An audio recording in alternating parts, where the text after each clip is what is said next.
إلى المشايخ، إلى العلماء، إلى الخطباء الذين خرجوا أمام الناس وأفتوا بحكم الانتحار. اتفقنا معكم ولا شك في حكم الانتحار، ولكنني أريد منكم حكما واحدا، أن تخرجوا بفتوى لتخبروا الناس لماذا انتحر الشباب. ألا يتجرأ رجل منهم أن يقول للعالم لماذا انتحر الشباب؟ ولماذا اليوم لا يجد الشاب أمامه إلا حلا واحدا وهو الانتحار؟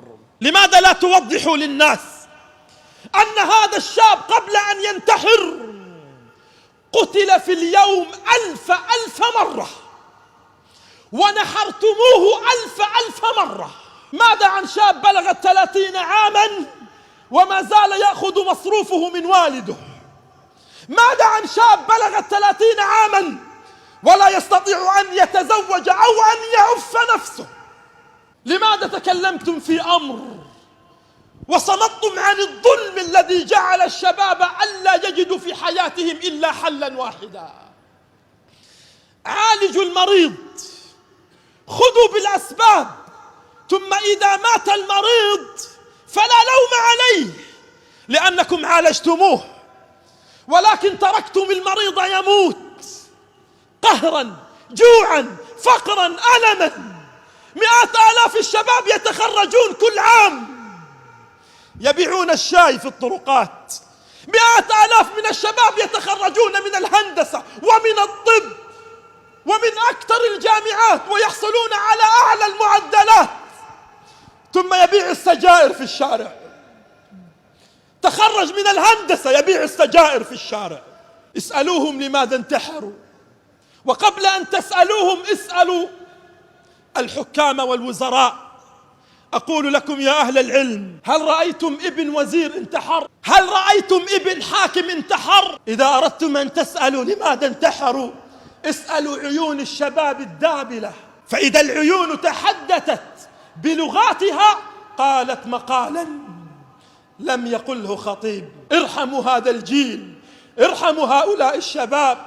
أيها الآباء يا من تضيقون على الشباب ارحموهم واتقوا الله. أيها الناس يا من تغلون المهور، يا من تغلون المهور على الشباب اتقوا الله، اتقوا الله. لا يستطيع الشاب لو عمل ليل نهار في الظهيرة وفي الليل والله لا يستطيع أن يعف نفسه.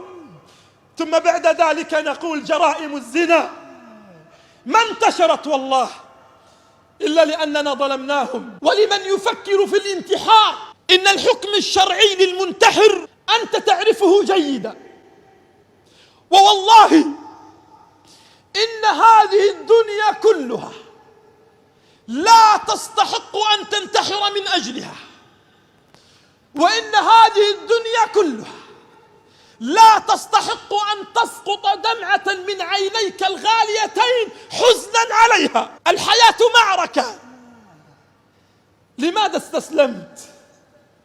الحياة معركة، لماذا رفعت الراية البيضاء؟ لماذا تركت الحمقى ينتصرون وعند أول اختبار هزمت؟ وما جاءت بك أمك للحياة إلا لتنتصر، لا أن تهزم روحك. يريدون قتلك في الحياة، لكن قل لهم لا تهيئ كفني ما مت بعد، لم يزل في أضلعي رعد وبرق.